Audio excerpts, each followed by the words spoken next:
Okay.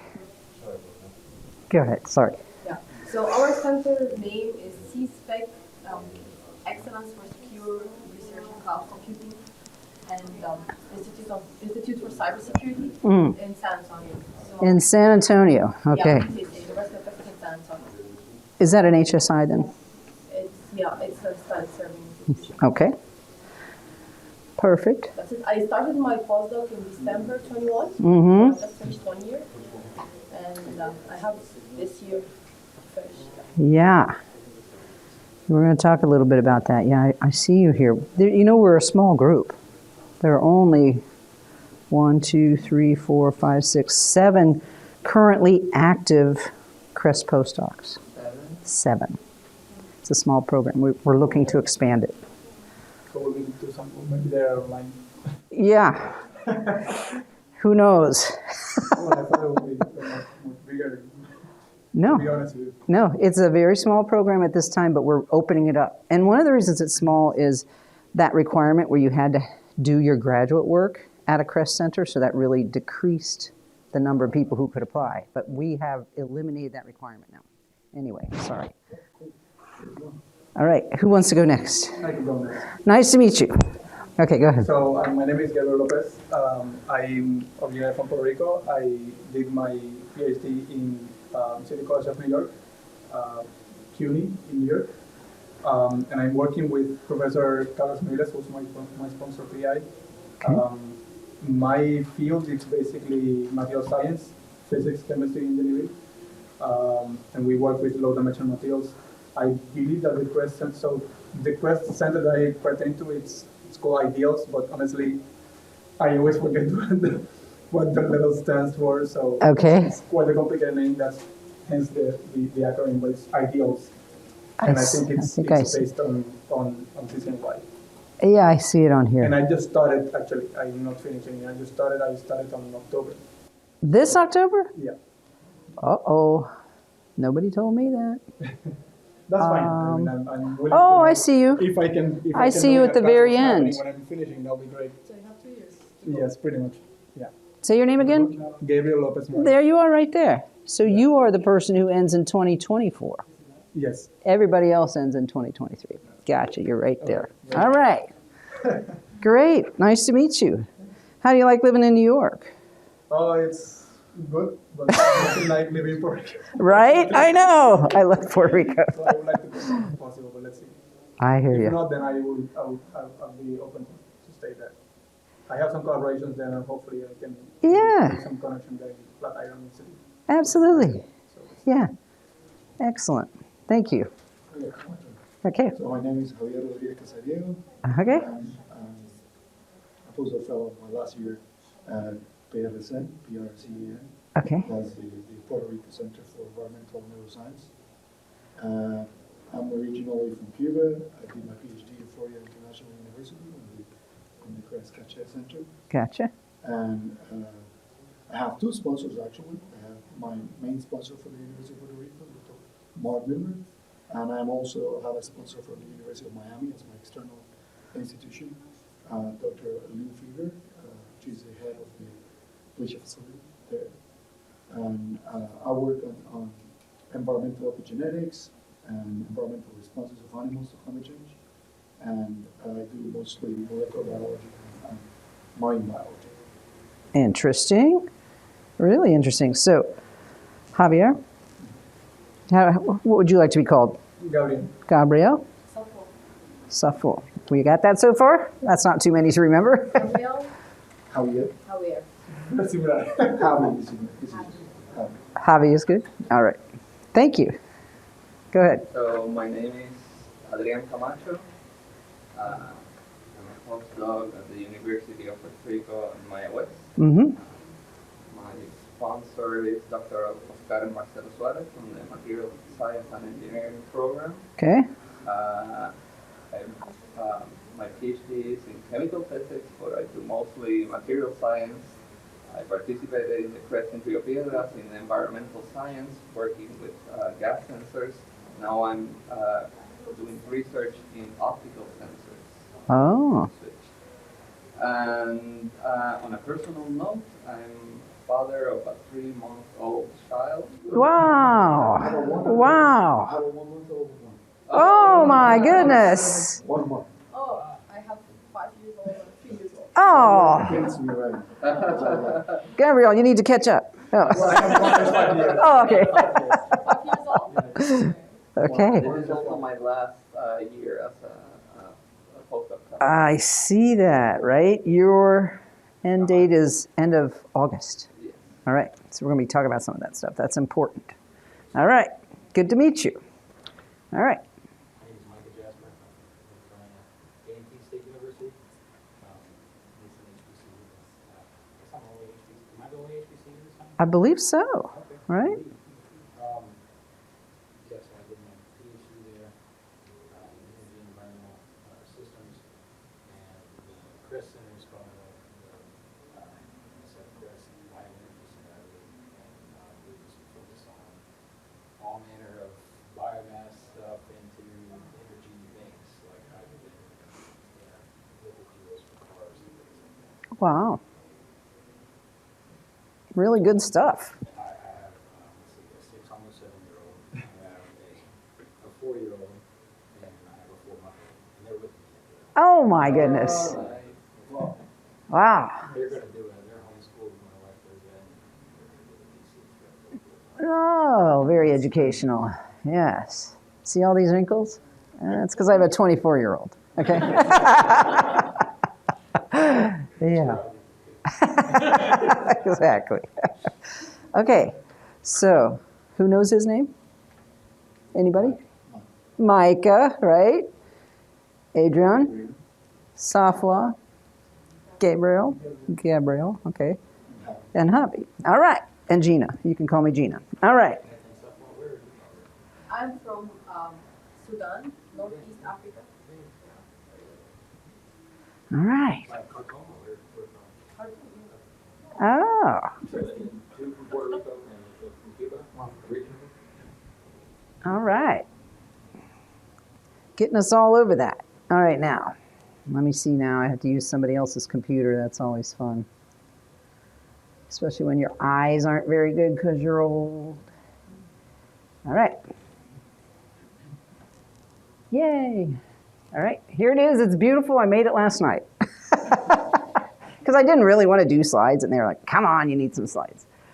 But I feel like we just need to get to know each other and talk about the fellowship and any particulars you have that concern you. And then also, I'm going to ask you to give me feedback how to improve the program. Okay? So, final and annual reporting requirements. You should have already known some of these because has everyone submitted an annual report except for you? Or have you? I did. Okay. Right? And so it's very confusing, but it's supposed to be it's due 90 days before the end date for that year. But when you look on the website, it doesn't seem to tell you that. It tells you the overdue date, and it's just crazy. So know that 90 days before your award end date, you're supposed to give us an annual report, right? You do have like a window, though, of those 90 days, but on the end date, you're overdue. And why is that a problem? Because reports that have not been approved by NSF can impede proposal actions. So it can stop you from getting your next payment. It can stop people from submitting proposals. So you need to have those in and approved. Not just in. I have to have the time to read it and approve it. And I'm picky. I might send it back to you. You never know. Okay? So this is going to be where some of you are now, right? The final report is going to be coming up soon. But you have 120 days after the end of the award. I recommend you don't wait because you're going to be moving on to your next phase, hopefully, right? You're thinking about what's happening after your postdoc fellowship. So you're going to be busy. There could be some transitioning there. So I recommend you don't wait until the 120 days after because the final report should not only cover year 2, but also kind of give us a synopsis of what you did over the 2 years. And then the project outcomes report, which is actually just like a paragraph that is just that. It synopsizes what your research was and what you got accomplished, okay? The project outcomes report is public. It's not approved by NSF. The other two, the annual and the final, have to be approved by me. So if you turned in the day before it's overdue and I don't get to it for 2 weeks, boo-hoo, I can't always say I'm going to drop everything and read your annual report or your final report. So keep that in mind, I got a lot going on.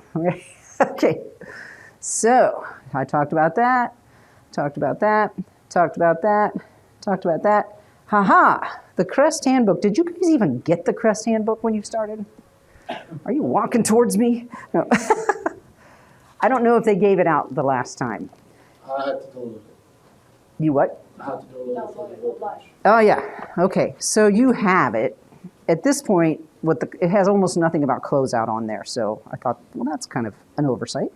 But it has a lot of other info in here if you need it. Contact me, or if it's a budget-related question, you might want to contact your SRO and ask them to contact DGA.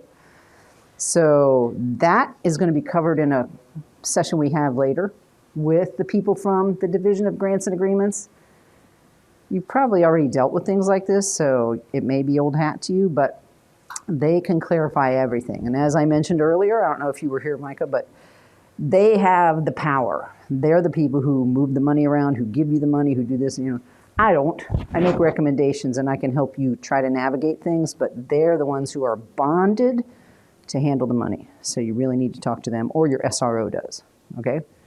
All right, so, anybody have any questions so far? Yeah. Go for it. example, Yep, For the final report, and for the outcome report, do 110 days after. mm-hmm. Oh, it's after the award. After the award, yeah. Sorry about that. And it follows a template just like the annual one does. You go in, there's all those text boxes, and you just So pretty much answer the questions. The annual report is 90 days before the award end date. So the month that goes after that will be included in the final report. Yes, isn't that weird? Yeah, it is. Honestly, your second year, you're going to actually be reporting on 15 months, not 12, because you get those last. If you're on top of it and do it 90 days in advance for your annual, then you have those other 3 months. Yeah. So for example, if mine ends at August, I should be reporting 90 days prior. It would be in May, probably May, April, May. Yeah. Then for June and July, and all those things I do in those months will be for the final report. Yep, that is correct. Yeah, it's weird, but that's the way it is. And nobody's going to be in there going, well, what about that month? That's not how it works, right? You're not delineating your calendar for us, right? So, no worries. Yes, So, soft law, sorry. year one, only annual report, but in the second year, no annual report, just the final. Correct. The two of them, or just the final, the second year? No, just a final. Just the final. But there is a thing called a no-cost extension. I'm going to talk to you about that in a second. We don't encourage no-cost extensions because what good is it going to do you? But sometimes, like recently, we had sort of an emergency and we had to do one, okay? So let's see. This is incorrect. I'm sorry, Adrian, I put that up there. I didn't see that you were a 2024-er, right? Aren't you the one who ends in 2024? No, I am. Oh, I'm sorry. Okay. That's fine. See, look at that. I forgot already. That's fine. Who had a question? Yeah. So last year, so for the 1 year report, the annual report, Uh-huh. so it is 90 days before your 1 year, not 90 days from September, right?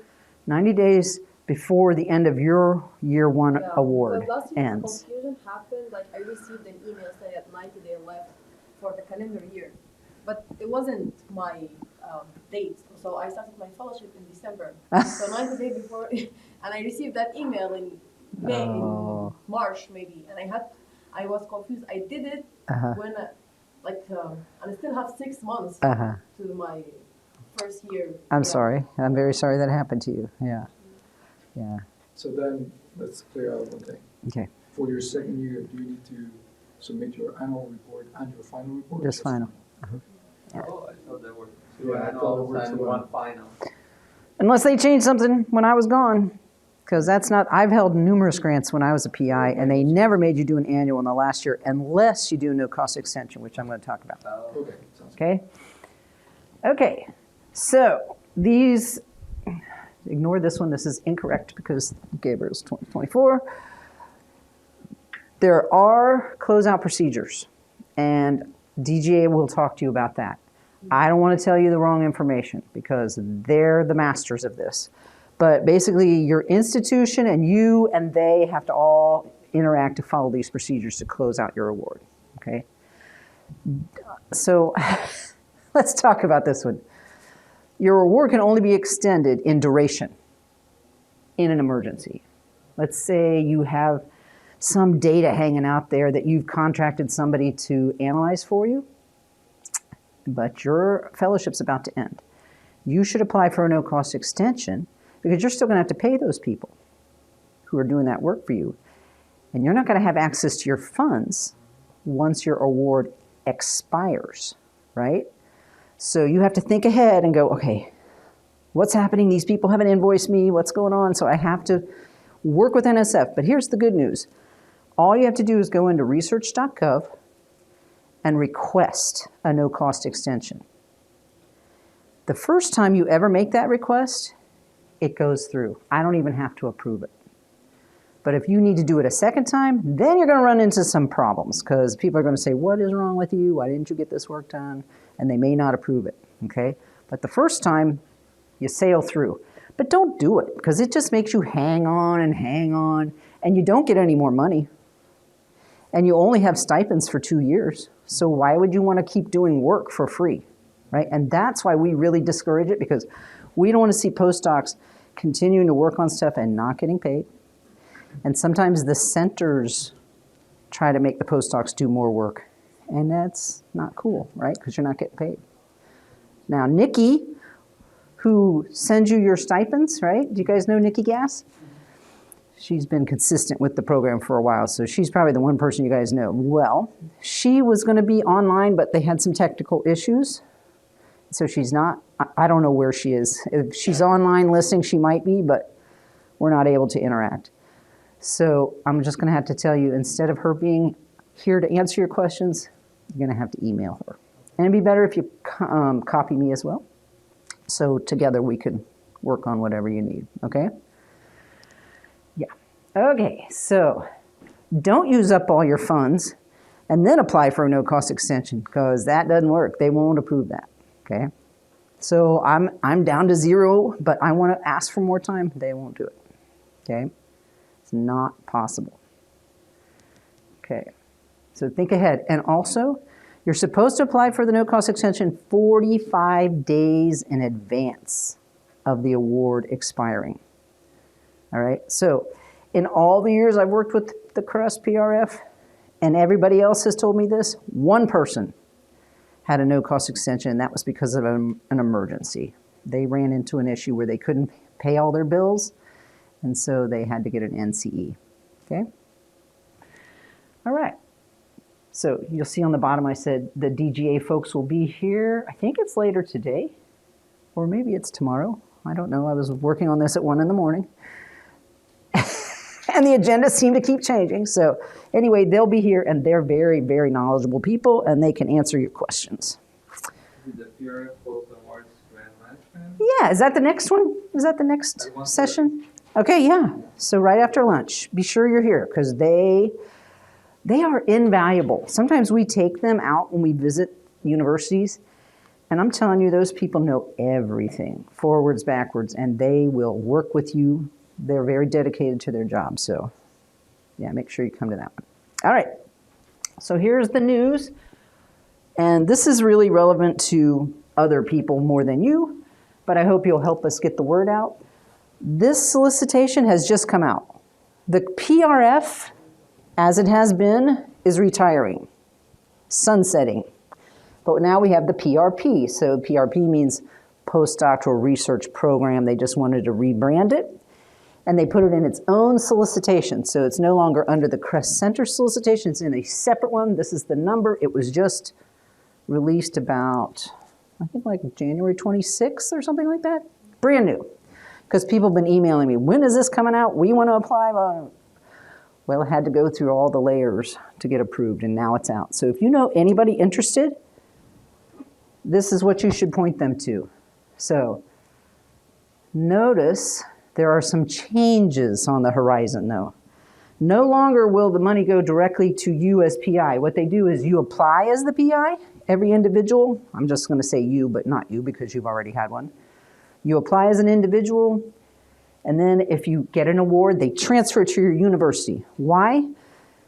Because they feel, based on the experience with all the postdoc programs at NSF, it's less burdensome to the PI.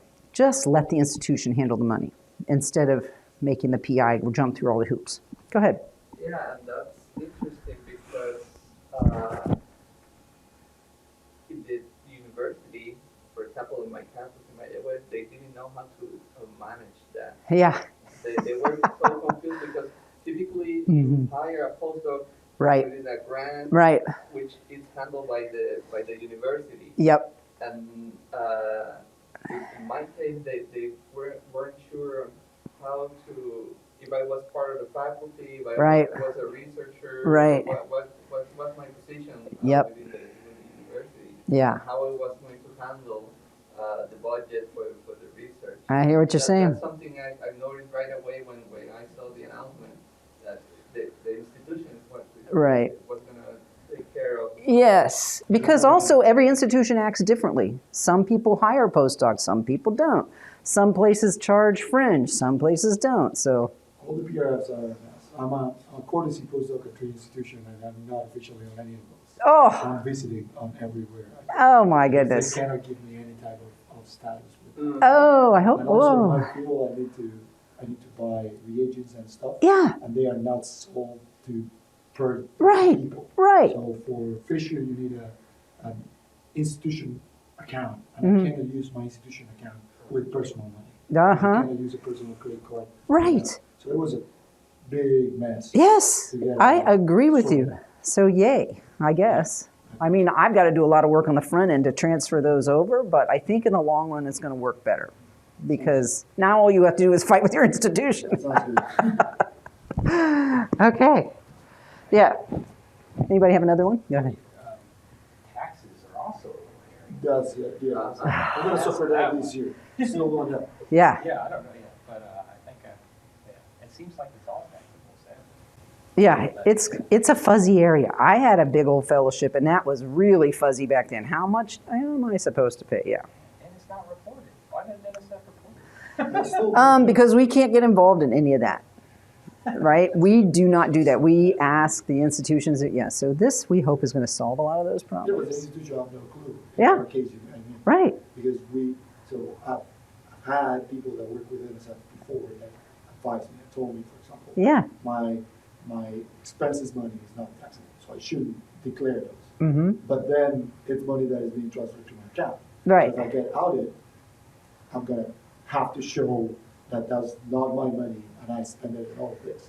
Right. So then I will have to do an expense report for NSF and another one for IRS if they I know. ever check me. I think that's even the worst part, right? Because what you were just handing like $30,000 for expenses, for this, for that.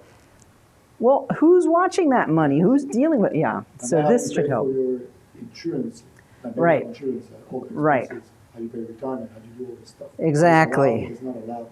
Yeah. And I think CREST, like, paperwork is a little bit more clear than that. Ah. I have friends that have the general PRBs, Uh-huh. and those are even worse. Uh-oh. They don't have any information Oh, whatsoever.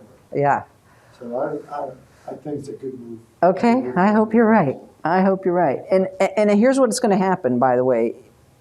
You're going to submit, or a person is going to submit with this, and notice this is lower. Yeah.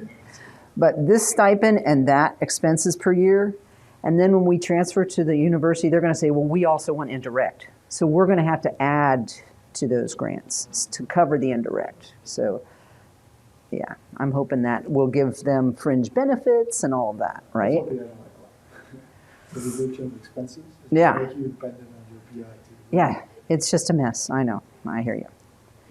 And I saw money, people were like, well, I did this with the money. I'm like, well, who's keeping track of that? You know, what if the IRS comes back in 5 years and says, what? You know? Do You we can say- have to file an expense report too?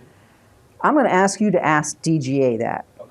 because, yeah, that's fuzzy. I don't know, it makes sense for, it does does make for every sense. other I NSF yeah. grants. I'd cover yourself. That's what I would say. Just I assume keep you yourself have- covered. Yeah. Yeah, I have. Talk to DGA. Mostly DGA is going to say, well, we don't give tax advice, but something like that they might be able to weigh in on. You know, we need to prove. Yes. Not even tax advice at this point. Yeah. we're scaring Gabriel. Oh, you are the one that's going to benefit from it. Yeah. Well, Well, no, his will stay the same. We won't change yours. Yours will stay the same. So you're going to want to talk to these folks to hear what they had to deal with and yeah, find some solutions, okay? Because we can't change his award. Oh, and to your defense, you do Yeah. get the agents from Fisher. yes. So, Well, welcome to my world. yeah, I have bought a couple of things already, and it has been fine because I've been through these some companies that it's mostly of That the they don't have, So yeah, it's fine. They accept credit card like if you can, stay away from Fisher. Okay, thanks. I dealt with Fisher when I was a faculty member. So notice what I said before, we're going to open this up. You don't have to have done your graduate work at a center to apply. And that's because we want to expand the program. We want more minorities or underrepresented people becoming postdocs through these programs. And so that's the reason there, okay? And so we are going to have an informational webinar in March. We haven't chosen the date yet because it's all so new, but it'll be on our website. So if you know anybody who's interested, let them know, okay? And see, the due date is not that far away, right? Because that was kind of an onerous proposal to write with all the extra documents and whatnot, so yeah. So it's not a big deal. What was it, November, December before? There's going to be, I don't know why they're doing this, but I guess it's because they're expanding the program. There are 2 competitions per year now. So this one in March, and then there'll be one in October. And the only reason this one's in March is because, April, is because the solicitation came out so late. And so next year it'll be in March. And I had a copy of the solicitation. Here it is, the new solicitation, if anybody wants to look at it. It's online, okay? So we don't deal with paper anymore, right? Look at my big mess there. Okay, so tell anybody you know. Because see that, how that 15,000 is lower? That's because you're not gonna have to pay the fringe and all that. Your university's gonna do that, so, yeah. All right, that's that little tidbit. All right, so here's some sessions that we designed specifically with the postdocs in mind, and sometimes others, but you're in this one this afternoon, that grants management one. That's a really important one for you to come to so you can talk to DGA. And this one is about additional funding opportunities, because what are you going to do next? Does anybody know what they're doing next? Have you got a position secured? Do you have to look for funding? You should be thinking about that, right? Have you got a position? I got another book. Aha. Okay. Same place or no? One of the 3 places. Okay. But not in Puerto Rico, in Florida. Oh, Florida. Excellent. All right. Everybody should be thinking that way, though. You're going to be unemployed if you're not thinking that way. So let's think of new ways to get funding, etc. So in this case, this is part of NIH. I can't remember what NIGMS stands for. Does anybody know? I don't know. And this one tomorrow is going to be a whole bunch of different agencies and programs coming together to present to you what they have available. And I think in this case, in this case, you're going to have an opportunity to talk one-on-one with program officers. And that is invaluable. You have a time to sit and say to them, well, here's my idea, and I want to submit it to your program. Do you think it's a fit? And they're going to say yes, no, or here's what you should do to tweak it so it is a fit. So this is a really good time to sit one-on-one with them. Okay, so this one. And then these rapid meetings are similar. They're strictly, if you want to go to these, you have to sign up for one. This is at the very end tomorrow, Thursday. Is tomorrow Thursday? Yeah. And you have to sign up in a slot with one of the program officers if you think that their program is relevant to you and you want to talk to them. And I think it's like a 15-minute meeting one-on-one. Okay, so that's a second opportunity. But this one, they're going to come in, they're going to give like 5 minutes on their program, and then you're going to have an opportunity to talk with them. This one, I did not design this one, so I'm not sure exactly what this is.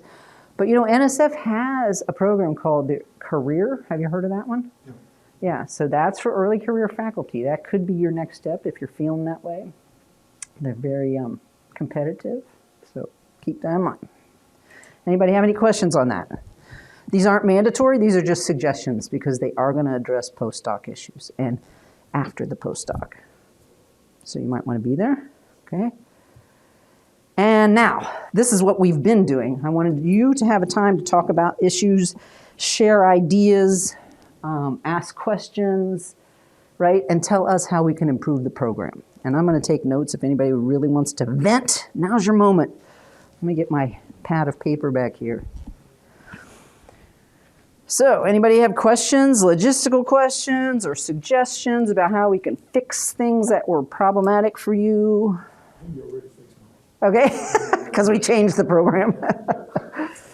Okay. What about your, and this is not something you need to address if you don't want to, but are you doing okay with your sponsoring scientists and your center? Is it you finding that that's working for you, your relationship?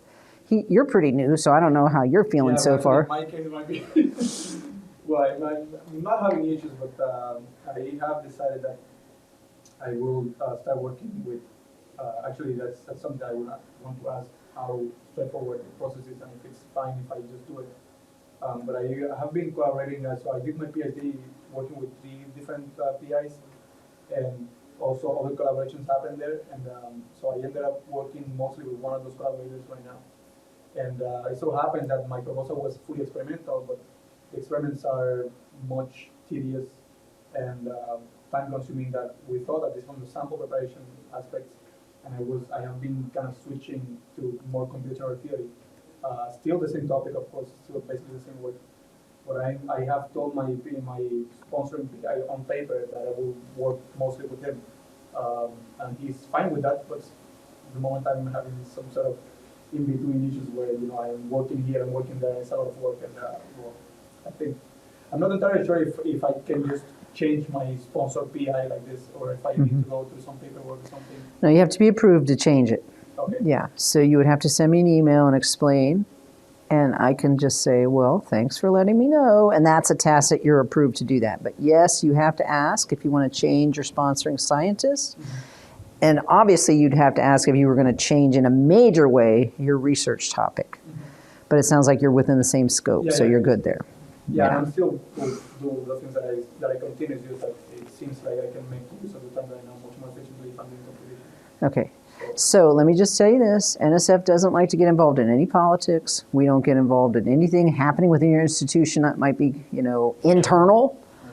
So don't tell me about anything like that. Like, I don't like that person, or you know what I'm saying? Just tell me the reason why you need to do it. So I need to know what you're going to do and your rationale if you want me to say this is good and you can do this, okay? All right. So I would say first send me an email, and then I'll find out, because in research.gov, have you all used research.gov? There is an area for requests, but I'm not sure that one qualifies as a request but I'll find out for you. Okay, so just send me an email to remind me, and then because I work on other programs, and it could get lost in the dust if I don't have something to remind me to work on it.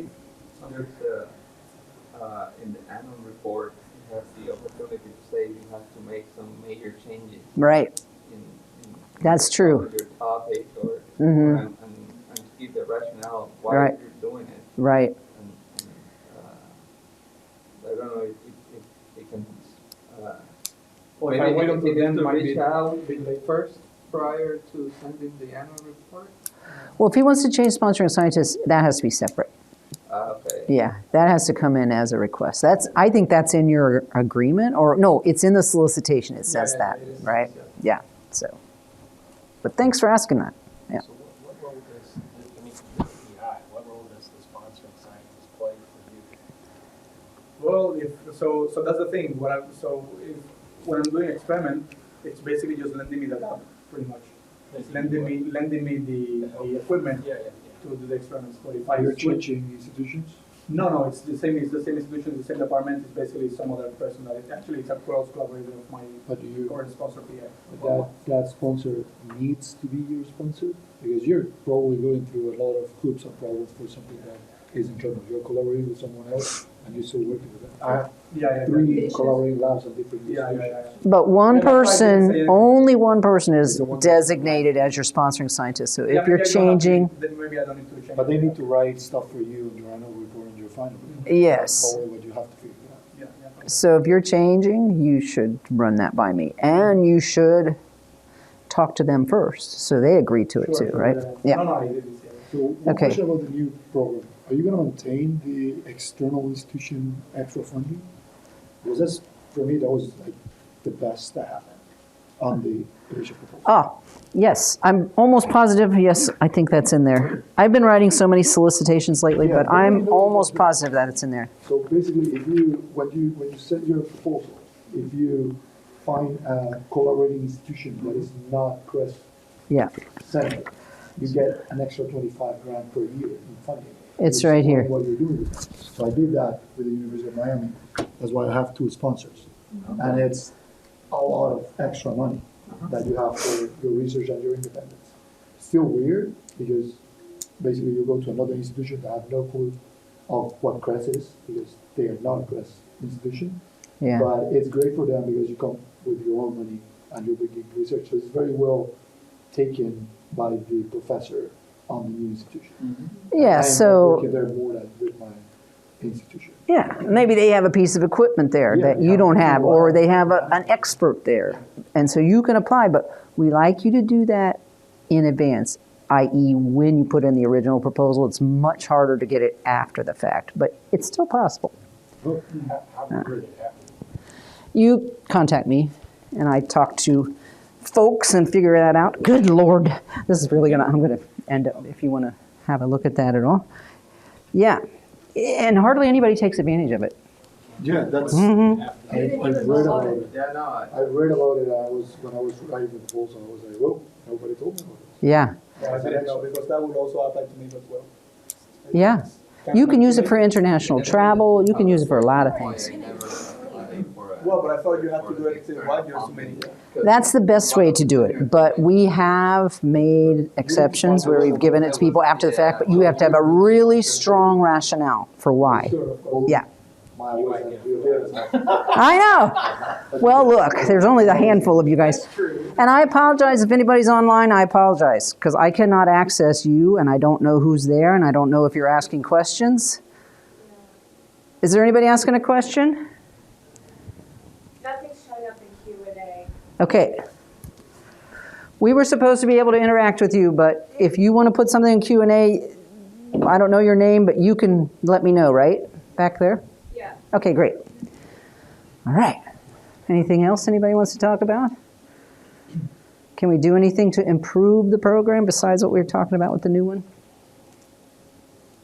That's a big improvement, honestly. Yeah, for me, That'll that's- clarify the benefits, because my institution, you're not an employee, they consider me a visiting scholar, which means Yeah, I'm supposed to same. pay my own insurance, thing, Right. because my wife has a job that pays that. Right. But self-insurance, that's 22 grand or whatever it is. Well, that's why you got 30 instead of 15. Yeah. Nikki, and she explained, you are supposed to pay that from your fellowship money. Yeah. So basically, you can, not from your salary. Right, from that extra 30. And that would almost, it wouldn't totally exhaust it, but that. But it will take a Yeah, big toll. it's huge, yeah. So Right. I have insurance through my wife too, Yeah. because she works in the hospital, and then it's cheaper. Yeah. So, but even, Uh-huh. I don't even know how to report that, because I'm sending checks to her for half Yeah, of, yeah. of what she pays on insurance. Because that's the Ah. only way I can pay for it. Yeah. And then, because they said it would be like that. Yeah. Also, they can allow you, and it's not clear how to do it, Uh-huh. they allow you like 7% on retirement Right, funds. yeah. So you can just take out of Say that money and put it. 7%? Yeah, well, they don't say it, but they kind of accept 7%. Oh, okay. I don't know. didn't know. I didn't know, I don't know if they, we're gonna ask these guys later, and I don't know if they're gonna even run through it, because that was very formal, but they don't have any information. So probably when I say, look, the people that will be, I've been paying myself 7% of the time, they will be like, oh, no, you can't do that. Yeah. Then I'll have to, I don't know, put them Well, on. I asked Nikki a long time ago, can I just pay myself all of the research benefits up front? She said I could, there's no reason not. She said I can invest it, I can do whatever I want. So, I didn't hear that. That's on tape. That was the most frightening it's up to thing. my discretion what to do with it, once it's in, but I have to be able to justify the expenses. Yeah. In case I get audited. That is by the true. IRS or NSF. Yes. And, but I've been unclear about what happens when stuff changes, because when I made I made a budget justification, Uh-huh. and it it says 30 for benefits and research, and then I broke it down. Mhm. It doesn't line it up with that, so I'm not sure how to. Well, Yeah. you're not gonna spend it exactly the same way, because your program changes and then you spend things. But you should keep a running record. Right. To cover I yourself, So, I mean, I set yeah. up a separate account for this. Yeah. but I don't want to get Yeah. into any, issue. Yeah. That's the most frightening thing, when you get It all is. that money transferred to your personal account. And you're like, This woman told me she did. She just transferred a bunch into her personal account. I was like, what do you That's- mean by that? that's what Yeah. they do. Yeah. They actually, they ask you for the same account when they pay your estimate and Yeah. they put your money in. Yeah. So in my case, that I had both kind of Yeah. coverage. I have the external. It was Yeah. like 55 grand put in my account. Like that. I mean, I did the same thing. I got a fellowship for my doctorate, and Move it to boom. another account. No, I am thinking on a bad side. Yeah, things are good. It's You very have more good. freedom, right? You have the freedom, Yeah, and you you don't don't have to, have to go deal through with the the university. institution to do things. especially for traveling. I think that's the most, that's the best one. Yeah, because that takes a lot of paperwork. And then the university has a lot of restrictions that Yeah. you can't use to save money. So Yeah. university, my university, they don't allow Airbnb, for example. Uh-huh, So right. sometimes you have to pay more for hotel because they don't let you. do that. Yes, And with yes. this kind of freedom, then you can do it. Yeah. Or pay for sequencing. If I have to wait 2 months for a PO Right. from the university to pay for sequencing, then it sucks. If I have a personal credit card that I can run 10 times to pay for sequencing, then it makes my life easier. But I Yeah, think that's hard. there's a benefit on the new way, and there's some Right. kind of toll. Yeah, yeah. It kind of prepares you for when you go to the next Yes. stage of funding, though, right? If you get another award in a different program, you're going to have to do that More anyway. realistic. Yeah, yeah. Anybody else have something they want to talk about? Now that we've scared the bejesus out of this guy. No. I think it would be a scam anyway. Experience. That's the only part all those things is not about doing the research, it's about Yeah, it's just managing finance. the managing funding. the things, Yeah. Yes. So which part of the funding is taxable? Just your estimate. That's what I think. Just which part? The estimate. So The stipend, so 70,000 is what you're getting paid in a salary. Yeah.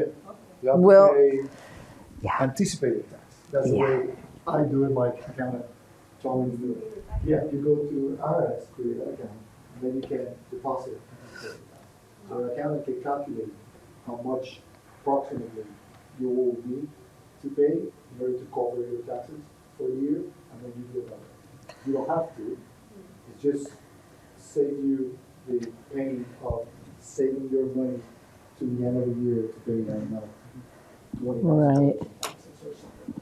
I encourage you to look at the tax laws because they change every year. Mhm. There were some years where they told me my fellowship was not taxable, and then it would change the next year. So continue monitoring the tax Yeah, because laws. when I was a PhD student, I was CREST funded by stipend. It wasn't taxable. Right, right. Yeah. Mhm. The good thing, Yeah. if you pay in advance, is that Right. if they give it back, then you have a lot of money coming here. If you have to pay it, If you're enrolled as a student towards the degree, Oh, is that the you get difference? you get like 3,000 Oh, exception. okay. Every year you're enrolled. That makes sense. I think it was 3 years on. go enroll. You need another degree. Federal taxes. I'm gonna go back here and check in with her. Puerto Rico is another one. I know I'm not supposed to wander around, but how's it going? Yeah. Anybody putting up a question of any I type? have not seen anything. I mean, this is the HBCU and CREST PI meeting, so It's the PRF session. We're in the PRF. Yeah. Live in the chat, but I'm not seeing anything, any Q&As coming up in the chat. But there are participants in There there? are How many? Let's see. Thomas has joined. There's 5 Yeah, saying Puerto Thomas has Rico joined. is Sigrid, 1, And 2, I asked 3. for taxes. 4, 5, Not only on the 6, program, I have other friends that have PRPs, that have 7, from 8, 9. All right, actually, that's you. Yeah, I should shut down. Yeah. We don't even have that many postdocs, so I don't know who some of those people are, to tell you the truth. So.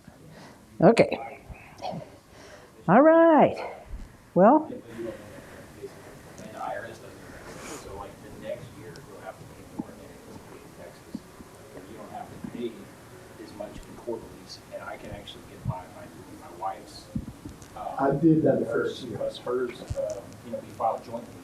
Her, they withhold some from hers, from her income. And that meets what we paid back, 90% of what we paid last year. So in terms of estimated taxes, you might even be about, paying it for last year. Paying for last year. Yeah, this year you should pay the estimated taxes because supposedly you know what they're paying. For me, what it saved me is that I started in August. So then, at the end of that year, when I did my taxes, I had only 4 months. That's what you're going to be. Yeah. Then I was able to cover that with my wife. They were taking a lot from her, and then I had to take nothing. But then my accountant, through the math, told me, hey, you have to pay anticipated taxes for the next year. If not, by the end of the year, you're going to have to pay back all the money. And then that's what I'm paying, just cheaper than that.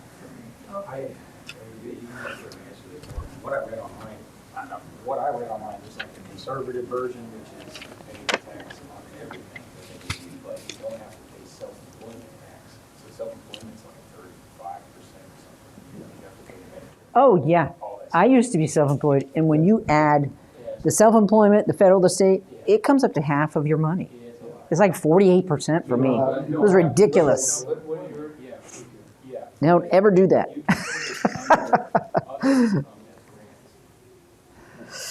But and then that doesn't have self-employment tax, it has your regular tax bracket at 22 or whatever it is, 24%, and then there'll be state taxes on top of it.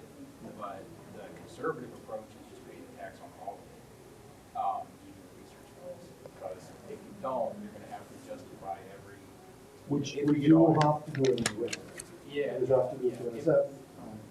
And then you have to pay taxes on it's 15, it's not going to be a lot of problems, but if in my case, for 2 years, I have 110, and that's more than my salary, so I will have to pay double the taxes. Oh. If I include that. Yeah, Not, that's crazy. When I started doing this, you might do this too, I was withholding 40% of the income, I was expecting to pay self-employment tax. So, but I was only expecting to pay self-employment tax on the stipend part. It happened to be enough to cover it on all this. I'm not sure if I'm going to be able to get by. Apparently, NSF doesn't report to the IRS. No, you're not. we do not. How do they know what, I guess the bank account information and whatever they submit. They put that in your hands. That's your responsibility. And I Yeah. made a mistake of, how I told you I get all the lump at once. So in January, like my thing started in mid-December, and I got the 55 or whatever was grand payment all in January. And then I made the mistake of requesting the next year's in December. Uh-huh. And I shouldn't have done that because now I get like 150 almost in 1 year, which is not what I'm Yeah, really making. So, right. But the good thing, if you don't take the very conservative approach, is that you don't have to report research funds. So I asked my accountant about that, and she was like, "Are you spending this on something that is personal?" And I was like, "No, that's money I have to justify to myself." And she was like, "Then that's not taxable. If they audit you, you show that that's research funds that you spend on these items, and that's it. You don't have to do it." That will still cover fringes and no, right? No. If you use, because that's my confusion. So those 30K are supposed to also be paid for, also supposed to use for. Fringe is not- That's the way it's So you currently can't done. justify fringe. So if they audit you, you will have to pay taxes for it. Yes, that's personal use, right? Yeah. So so my contract started in December 21, but they started to pay me in March 22. So I didn't receive money in 21. Wow. Yeah. I started in December 21, 15 December actually. Oh, So this is my tax year, the first tax year, yeah, 422. Yeah, but I didn't know that it's taxable. I do my taxes usually with my husband, joint, but, You probably gonna have to pay something, but if you report this, that's. so how should I report it as what, like the 70 stipend only, right, the 30? Yeah, should- I think so, that's what I'm doing. I can't, again, I'm Check like with- NSF, I cannot advise. Check with the tax law. Tax roll? The tax law, like if you're not using any of the 30 for personal use, you should be fine. But if you're doing I just fringe, use it for insurance, daycares, all those kinds of That's stuff. French. yeah, And yeah. travel, You should also, if you have somebody who does your taxes, ask them too. Sometimes there's ways around it. Schedule A for it, or like I do not know. I have the messiest taxes in the world, That's so. something I decided never to do on my own. Taxes? Taxes, no, I gladly pay someone to do it. Yeah. I'm never gonna learn that. And I did my citizenship application, residency application, work permit application, everything I did myself. But taxes? No. Okay, let me ask, Adrian, you know your end date is the end of August, right? Okay, One, good. two. Okay. 31st. Hobby, end of August, 31st, yep.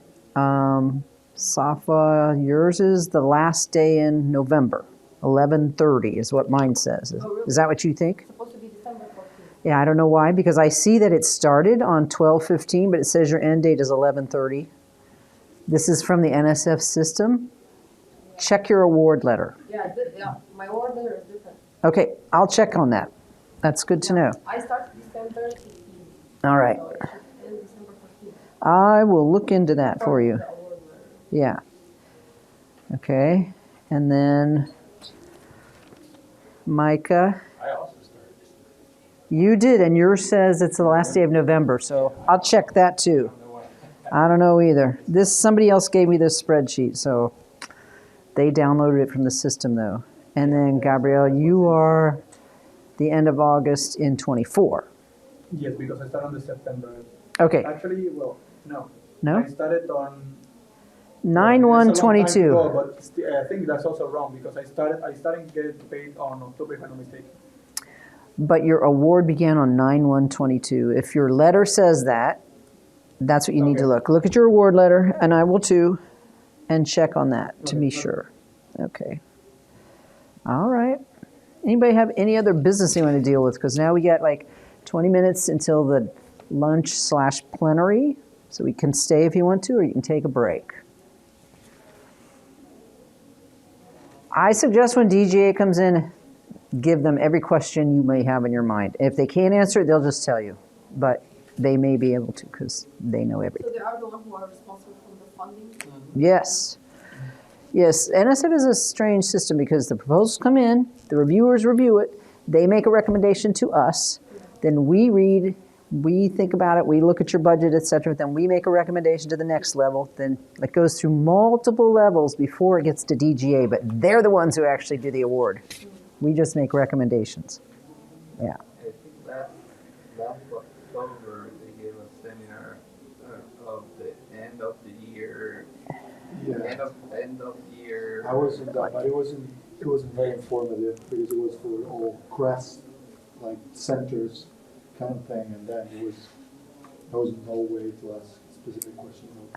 Yeah, and I even saw her presentation, and it might be a little bit like Yeah, stuff you already know, so bear with that, and then afterwards ask the questions. Because I told her most of you are in your last year, and you would have those kinds of questions, but maybe I just didn't connect, so. But I think there's only 2 of them, so. I had a thing for a preview. Okay, good. So I guess I'm like yours, I'm not sure. My advisor is super hands-off. Like if I don't email him, he doesn't email me. Uh-huh. They're proud of me for getting the award for the school because it was the first one. Right. The PR thing, but then like I don't. Mm-hmm. So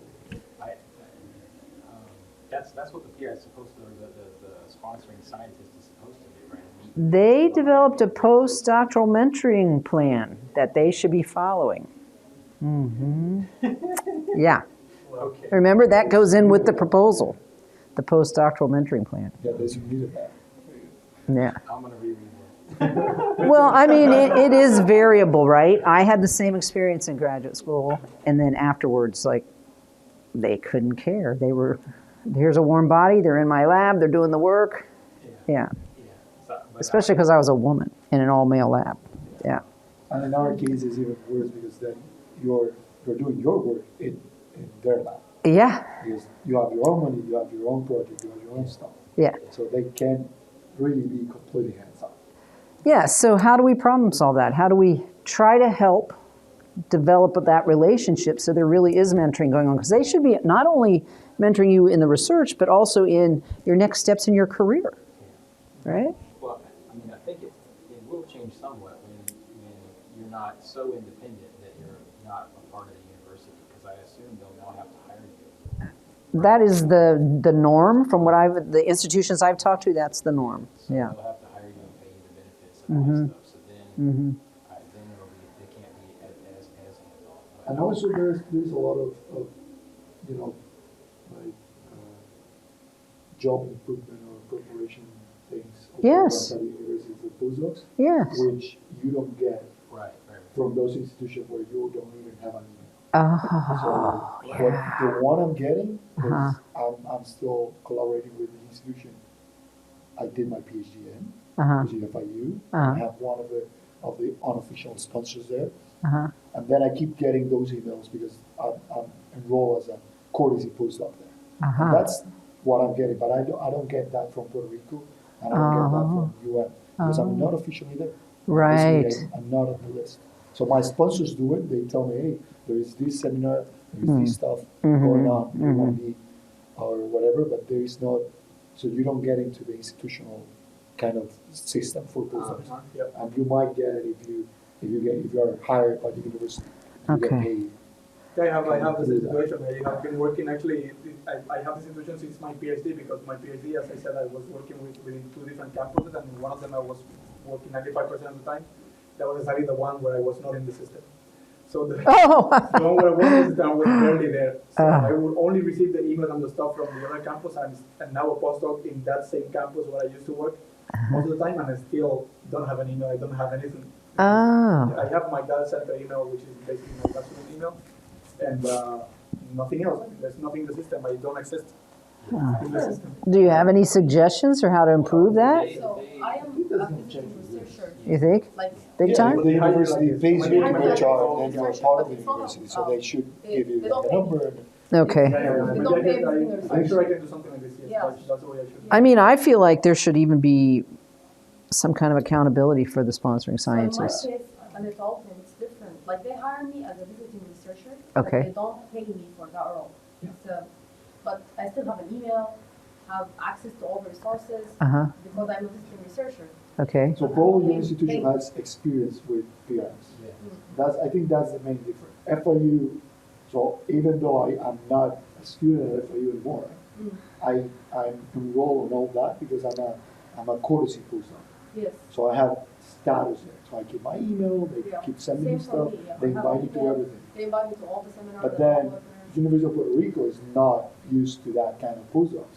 So Okay. basically, They don't have such thing. they don't have a system set for such things. So basically, if Mark Miller tried to get something for me, he would not be able to, because they will ask him like, hey, what his position is. And they Yeah. don't have that kind of established. UM, it's kind of in the middle. They have no experience with CREST and this type of thing, but they have some PRFs, PRSBs or some other atmospheric sciences. So at least they give you that, they give me that status of visiting faculty. So then I got visiting scholar. That's it. So I got an access card, and I don't have an email, but I have a C number, and I have a lot of different status things. So I think it depends on the The institution, institution, if yeah. they have that. So kind I, of system. I also have to fill like a year plan, and I have to attend the employee orientation every year. But That's great. I'm not We don't paid have to for do that, that. yeah. We don't They have just to don't do pay me because I'm a visiting researcher, but I have access to everything and I have to fill the plans for the year and do the So milestones. I think that's a good system. That is, yeah. Your institution have a good system. So my question is, do you guys have a way to push on the policy? In other words, is there a postdoc body that can speak to the university and say these things would be helpful? Universities have that, but they don't. Some they're do, but not yours. They're not the same as us. Oh. The problem is that postdocs are hired by the labs, so they are employees and they have Uh-huh. postdoc group. But if you're in a lab, Not like aware of the different categories that they might be. So you guys just don't have a voice at all? There's no way you can so get if in there? If you have another postdoc in the lab, probably. Okay. So if you work in a lab, when But there is these another problems, postdoc, you might see. they're not shared by the other postdocs as a problem, right? It's just us. That's what The I'm, postdocs are in payroll, they have not, they don't have Because it. of the fellowship. do you hear It's this only though? Do you hear this from the other postdocs that they have more connection that Yeah, way? no, I experienced that. Yeah, So I have, Okay. so. that's what you're asking, right? Yeah. It's I know only a problem, postdocs yeah. On both, on 3 institutions. Yeah, They do have, like, postdoc community, they do have stuff, they have programs set by the university. And I see it at FIU because I am that kind of postdoc for FIU. And I yeah. receive emails and, workshops every month and stuff like that. Did you guys, I'm looking, because my other postdoc program that I worked with had a professional development plan also. Did you have to submit that? Yeah. And so is that helping at all? Are you It does. following that? For the university, you mean? Or For yourself, so you get to take advantage of opportunities like learning how to connect with others or write But it a has to be proposal or just whatever. through your sponsor, not through the university, right? I think that's, when you write that, the only contact you have is with the sponsor. So you need the Always. funding and it comes from the sponsor? Or- No, I mean the mentoring plan. When you- No, the mentoring and the this is different. So Yeah, the mentoring is one, is what they give you, right? right? And I don't know. I was looking in Career here. development is what you write. I worked with a different PRF program that they required both. So you had a professional development plan and a Yeah. mentoring We plan, have the right? same, I think. Yeah, I did the same. And so does that help with this situation at all, or? Is that one? Is that Well, it helping? helps. So, I It mean, helps. in the instance where you're writing it, yeah, it helps put together your thoughts so that you would try to take advantage. For example, in my case, I think I made quite clear that I wanted to exploit as much as I could the collaborations that I could have, Yeah. which I'm doing right now. And travel to conferences? Exactly, Okay, obviously, yes. okay. But yeah, I think it's. I mean, if you have to write it, you have to think about it. So that's good. But there is the other part of professional You can also development. use the expenses money toward it. Right, If you that's want my to question, write this, right? There are some courses offered through my university, like grant writing, technical writing. Yeah. So I registered for those courses and I took from the expenses money. Oh, okay, Yeah. okay.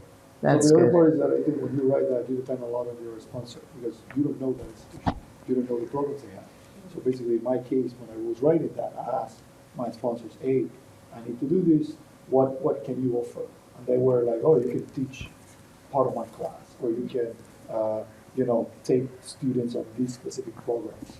So there are a couple of RU programs, and then I can be a PI on those programs and take undergraduate students for me, Yeah. and they will develop a project.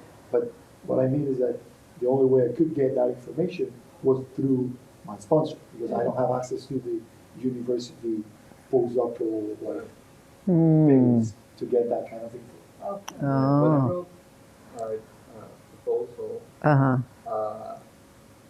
my mentor also helped me to design like a plan of doing seminars to professional development by doing seminars in classes, but also Dr. Waddell advised me to allocate some of the budget to take courses. for Yes, professional absolutely. development. And Yeah. it doesn't have to be from the institution. Yeah. I just wrote that down. How can we improve awareness of other PD opportunities? So maybe NSF can help with that somehow. I don't know.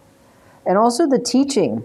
So the research indicates that teaching for many people is almost nil when they're a postdoc, but it's actually quite valuable in developing skills and building your resume. What do you guys think about that? I would agree. Yeah. I Well, the agree thing 100%. is, the research It's like, so time consuming. Teaching Yeah. teaching Yeah. is time consuming. Yeah. From my experience, like preparing for the material, grading, meeting the students, Right. it takes time, a lot of time from the research. Yeah. And it's kind of in the proposal, when you write the proposal, Yeah. focus more. It's safe in the summaries in the document that Uh-huh, you have, that yeah. it's advisable to teach. Right. But they more focusing on research. Sure. So Yeah. if you do teaching, that will affect the research. Right. Yeah, but I don't think there is That's even difficult. a system for you to do like teaching, to take like a class and do It a whole is in my semester. university, actually. It is? Yeah. Okay, no, in the institution I work with, since I don't have status, I cannot formally teach. What I can do Oh. is teach seminars or short workshops. Oh, guest lecture. So basically, I guest lecture for whatever of my sponsors need guest lecturing, and I can also teach through small workshops. Okay. So, and you can do that, but it depends on your institution. So I teach in workshops on FIU, which is not my sponsor institution, because I'm affiliated with them, and they actually reach to me as a postdoc in the postdoc list, asking for, hey, can you teach this workshop? Yeah. And I'm like, sure. But then the way the system is for my official sponsor institution is that I don't have access to that. So they are not even considering me for stuff like that. No. You're not on So the it list. depends on your sponsor, and you can ask them directly. It also depends on your institution, because Yes. small MSIs, they take advantage of postdocs and they want you to teach, and sometimes too much, to where you're spending too much time teaching and not doing the research. So we Yeah, but try I think to all this- balance all that. this- All this should be, to some extent, fixed with But- this but this status new change, thing, where yeah. just going I to hope you're right. university as it should be, I think. I'm glad to hear that, yeah. It should take care of it. Excellent. Good. It was an enormous amount of freedom. Yeah. Yeah. Convenient sometimes unless Yeah. you're working with Fisher, I guess. And that's also the downside of this, and that's something that it needs to be considered, because I know a couple of people that have PRFs, and they go to a lab, and then they lose their independence. Basically, Uh-huh. the lab decides that, yeah, you come with your project, whatever, but you are on my payroll, Right. or somehow they feel you are on payroll, Yeah. and then they force you to do whatever the lab wants you to do, Yeah. and not what you want to do. I think Yeah. this program, for me at least, had the freedom that I do what I want, when I want. So Because I'm my own variable, boss, and I you can know? do that. And then the relationship with the sponsor is not PI student, is, let's say, colleagues. Yeah. So I ask you for help, I tell you what I want to do, I ask your advice, but I'm not asking you what to do. And Right. you cannot tell me what to do. And when you become an employee of the university, what do you think is going to happen? Is that going to? That's the problem, well, you can have it all. Yeah. Right. You You're can going to have have to be careful. You're going to have to be careful. And I think probably the main, Yeah. even though you get a lot of benefits from this kind of system, Yeah. the fact that you get less money in your hands Uh-huh. takes part of your freedom. Because basically, there's no way you can do, for example, in my case, if I send samples for sequencing, I'm gonna pay, I don't know, 20, 25 grand on that. If Uh-huh. my full budget is 15, I Yeah. cannot do that. So I depend on my sponsor to kind of figure it out Supplement funding the, yeah. with me, because also, I don't know if that's gonna change, but we don't have PI status at the university. So since I'm not official at the university, I cannot apply as a co-PI to NSF or to any other institution. So then, if I write a proposal, it has to be under the name of my sponsor. My name cannot even be there, because Right. I'm not, Yeah. I'm not PI, I don't have status I was, on any institution. I was fortunate in that, because I thought when I first applied for this program, that I had to do it as a PI of the institution. So I applied to be a PI of the institution first. Great. And They give it to then you? submitted the application, and Dr. Waddell said, oh, you gotta do it a different way. So, yeah, so then I had to be my own PI and submit it outside of the Right. university. And- Right. And so I kept the PI status at the university. That's and so it hasn't good. dropped. So- Well, I did the same, but they took it out. Oh, they took it out. They took it But out. I think this is going to fix that too, though, right? Because you'll still be the PI even though they transfer the award to the That's university. why I'm taking I'm not a PI. another postdoc, because basically during this postdoc, I was unable to write grants that are really gonna benefit me when I move to another institution. It's gonna look great on my CV, but I have to say, I wrote this proposal, but it's under my PI name, Yeah, and yeah. that is not what you want, right? You want Right. NSF record showing that you are a co-PI on a proposal, so it shows that as yours, Mm-hmm. or any other. If you're a visiting faculty, is there a way to? But the institution needs to give you that, and there are institutions that don't have that. Right. It's variable. WPR doesn't have Yes. that. So FIU has now a way to give me PI status, but they are not officially my sponsors. So So basically, they're not going to do it for me. But you Although they may have do. heard the recent news story about the University of California system, where the postdocs push back and they're changing the way they handle postdocs now because they all rose up and said, no more. Okay. Yeah. I know FIU is changing now because I was having with the program with the director of the CREST center there, and he's told that as soon as you are officially at FIU as a postdoc, you can get PI status. So basically, you don't also need to be a co-PI. You can be a PI. You have a budget assigned to you as an employee through the university, which is Other than the NSF budget. I'm not going to be an NSF postdoc, but yeah, it should be other than the NSF project because you don't get a salary out of that, so you're not messing with your fellowship, but you do have funding from another project that you are co-PI. So that is going to be a lot of benefits, especially if you don't have a lot of money. Is that the 50 grand one you were talking about, or That would be extra, right? that's another one? Yeah, that would be another one. In this case, it's going to be 15 now, but it's going to be through the university, Right. Your research funds. Yes. You got the extra 50 for working with an outside Yes, institution. yes. Is that what you're talking about, or? No, something. No, Something I else. mean something else Okay. that you can apply. So So for if you have a example, grant idea, Yeah. like a proposal idea, Yeah. submit it to any other institution, you can do that as a PI or a co-PI if you have a status in the institution that So you I are started- working with. so part of my work Sorry. at UN, they were like, hey, we can explore with the scope of your project. This happened after a meeting with a program director. They were like, you can explore applying to NIH. And then I discussed it with my sponsor there, and she was like, if you apply, it has to be under my name. So your name can't be there because you're not officially employee here. So basically, it's not going to benefit you the way it needs to be. So it's better that you hold it, and as soon as you have status someplace. We got 4 minutes, people. I didn't realize the time was flying. 4 minutes till lunch, so. Okay, so I have one question. I Go ahead. just realized it. So in the all solicitation, there is something that the postdoc awardee cannot receive fund other than from federal, what does Right. that mean? Federal government or federal institution. What does that mean? I believe the statement is they don't want you getting paid through a different source because they're concerned that it's going to distract you and you're going to go off and do that work and not the money, not what you were paid for this award to do.